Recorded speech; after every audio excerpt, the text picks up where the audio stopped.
Hi,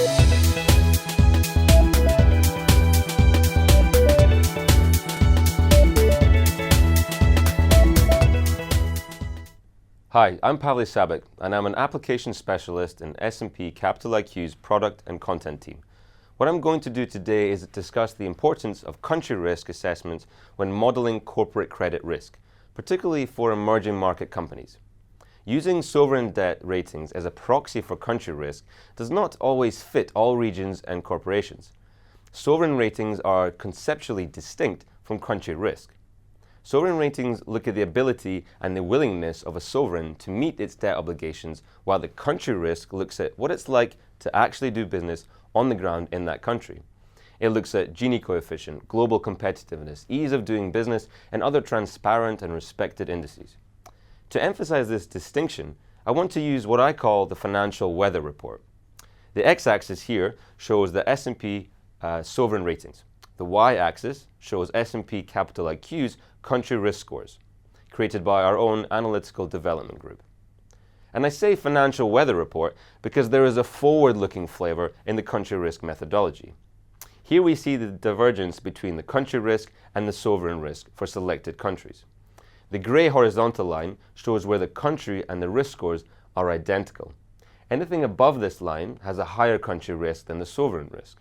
Below the line, the opposite stands. The higher the number, the more risky. So just to emphasize this, between these two aspects here, the two red lines, there means there is a small divergence and not so important when looking at corporate credit and applying this country risk methodology. Beyond this, we have such extreme cases as the two here, which means that the sovereign ratings is a higher number. That means it's a lower sovereign rating, higher risk than the country risk.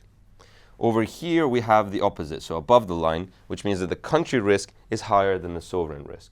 Let's take 4 examples. First of all, Russia here, which is just above the top red line, means that there is a higher country risk, 13 in this case, than the sovereign risk, which is a 9.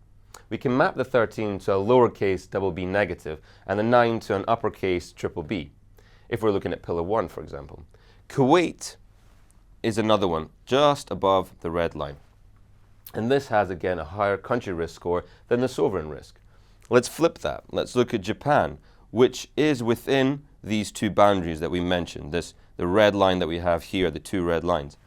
But this shows that there is a lower country risk than the sovereign risk, as well as South Africa, which we've neatly signified here in the yellow dot.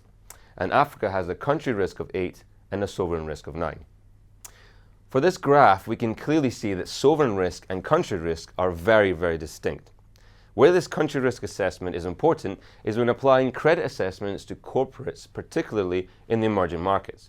Emerging markets have a far greater divergence between sovereign ratings and the country risk, as we have just shown, meaning the standard sovereign cap, which is ubiquitously used in credit models, may not be justifiable when looking at emerging market corporates. But for more details on what we see here, how you can apply this to the private sector and how you can model it to different corporates in different regions, please look at www.spcapitaliq.com.